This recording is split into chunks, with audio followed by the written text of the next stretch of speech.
Hi, everybody. This is Lara Bar Club. My name's Arwyn. And I'm Dylan. And we run a writing group in Portland, Maine, and we make this series talking about writing stuff. #1 writing channel on YouTube, 6 million subscribers. Please add your name to the list today. That's not a thing, but yeah. You have to believe. You have to believe strongly, I guess.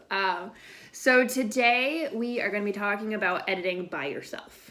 If you're not fortunate enough, yeah, exactly. If you're not fortunate enough to have a Lara Bar Club near you, franchises are coming soon, you have to edit by yourself, Which is really possible and fine. Yes. I know, like, ideally having, like, a critique partner or beta reader or somebody to look at your work is ultimately something you want to look into. But for the time being, when you're, like, a lone writer in a lone world, here are a couple things you can do to make your writing stronger from the gate without even interacting with other humans, which for my introverted self is ideal. That's the goal here. Yeah, hashtag goals. So a couple things I do when I'm editing alone or before I found people to help me edit, I would always do like a dry read through. It's surprising how much you find just by looking at your work again. Like, people are always like, no, it's fine, I just need to like send it off to someone. No. Read through it. 100%, yeah. 100% read through it. Especially if it's a little bit longer. Like if you're talking about a short story or a novel length, certainly. Yeah, like with like any of the manuscripts I've written, just doing one read through, I edit so much. Even just grammar stuff, or like sometimes there's like sections where I'm like, this could be longer or this could be shorter in other cases. Yeah, I mean, the thing is, like, when you are in the mindset of writing, it's not ideal, I think, to be worried about grammar and spelling and things like that. I think is ideally you can get to a place where you can move past that and just sort of like produce as quickly as possible. I think there is definitely merit to that. So I think you definitely need to reserve time to go back and catch like the obvious things like repeated words or, obvious spelling errors, things like that if you're not using a word processor or something.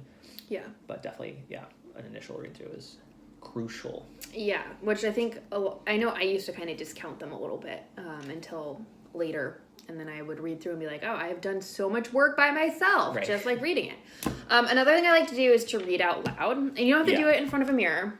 In fact, don't. That's horrifying. That's real weird. When I did spoken word, I used to do that for like performance, and it was horrifying. It was absolutely horrifying. I never want to do that again. So for like not performance stuff, definitely don't do it. I just read to my cats, and they look at me like I'm kind of weird, but like whatever, they're into it. They really love it. Yeah, they do. They're literary scholars at this point. Honestly, they have a 5th grade reading level.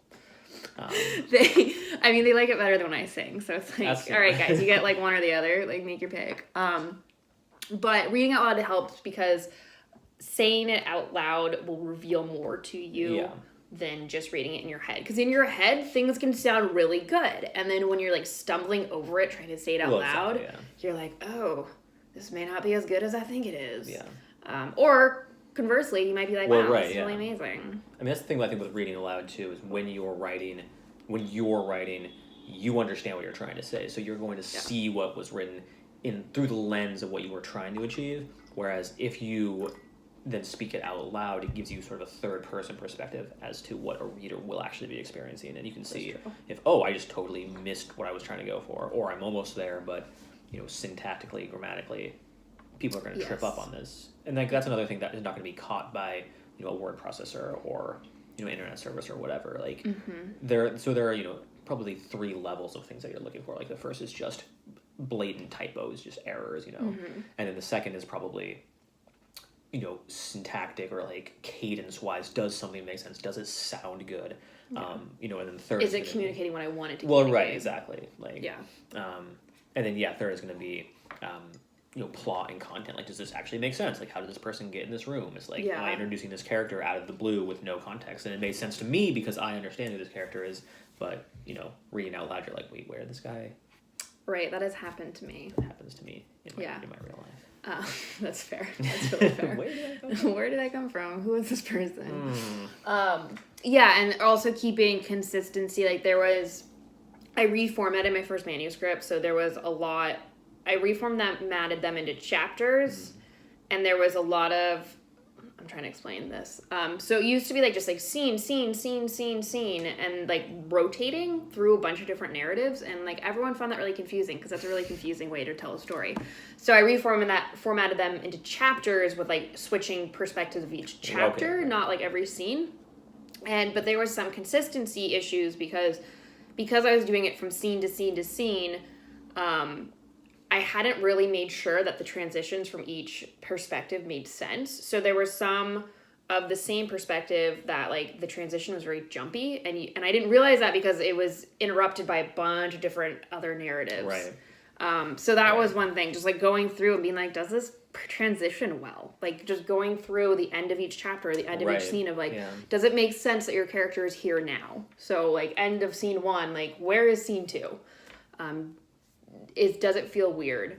Did too much time progress? How much time has progressed in this entire thing? Just kind of like working out those knots in your manuscript. You can do that by yourself. You don't need someone else to do that. And it's probably better to as well, just because other people are going to be inherently, I think, less invested in your work. So I think it's to your advantage to not wear them out, having them catch typos, having them catch basic things that you could have double checked for. You want to give them something.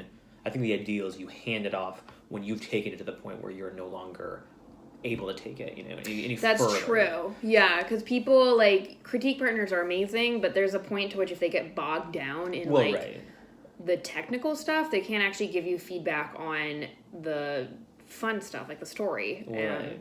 I was going to ask, actually, do you recommend sort of segmenting your editing process, whereas you would, versus doing it all at once, doing something like one pass through for grammar, a second pass through for, What I do, and this is like maybe not the best, but this is what I do. I edit like I'm paring something down.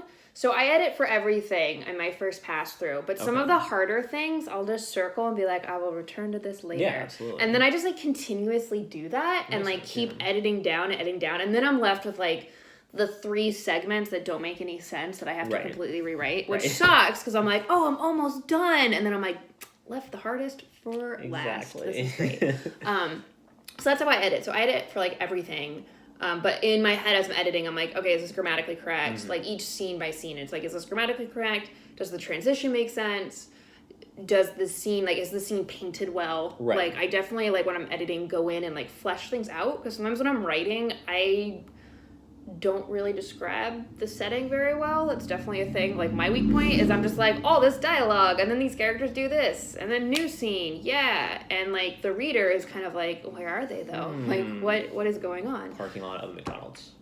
Every scene. I just like all my novels take place in the parking lot of McDonald's. It's really makes it easy. Yes, absolutely. It makes it really easy. It's like very relatable. Just kidding. So, so when I edit, I go through and kind of like plump things out. Right. But I'm doing that all at the same time. Okay, interesting.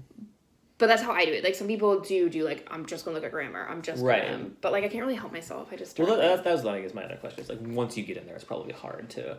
But I do think that the technique to highlight particularly thorny bits or bits that you're not sure how to resolve and coming back to them, I think is definitely an excellent technique, because it's very easy to get just bogged down, and sometimes you just can't see the way through. So what I always recommend is put it on a shelf for a while and just take a break from it. That's true. From the story, from the language, whatever you need to, and then come back.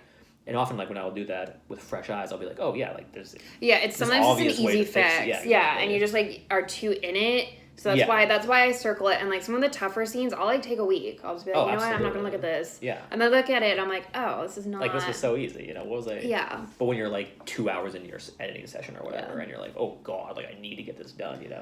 Like, I mean, we did that with your first book too. It's like, we would highlight 2 lines and spend like half an hour trying to, then we'd finally just be like, we have to move on. we need to come back to this. And then we would come back and it'd be fine. It'd be really easy. We can just cut this whole line out. Yeah. It's like that's sometimes the answer. If you can't make a sentence work, honestly, it maybe should just get booted. It's definitely better to have something to have nothing at all versus something that doesn't work. Hashtag unnecessary. Your whole novel's unnecessary. That's the message today. He's terrible. Don't listen to him. Yeah, absolutely. So that's our message for today is that you can do it Yes. and you can edit yourself and you don't need a critique partner. They are very helpful. I'm not at all saying don't get a critique partner, but if you're kind of like me where you're introverted and a little shy and you're like, oh, I'm never going to get anywhere because I don't have a beta reader. Like, do this stuff first. Right. Really tighten your novel up. And then go out and find somebody. Yeah. Like, you know, I'll beta read your novel. Just there you go. Get me on Twitter. But there are things on Twitter like, you know, hashtag CP match. You can even just like hashtag writing community and be like, I'm looking for a beta reader. Yeah. People will come to you. Absolutely. But in the meantime, do this stuff. And you can do it. Don't listen to him. Definitely don't listen to me. I have no idea what I'm talking about. 90%. Okay, that's not true either. He's so hyperbolic. But that's it for today. Hope you have a good week. Thanks for tuning in. Keep writing. Give us a like and subscribe if you enjoyed the video. And yeah, let us know also other topics you want to see. Let us know. We're happy to cover things that you guys want to hear us talk about. Hear us talk about. That's how the whole next video is going to be. Just nonsensical. Thanks again for tuning in. Have a good week.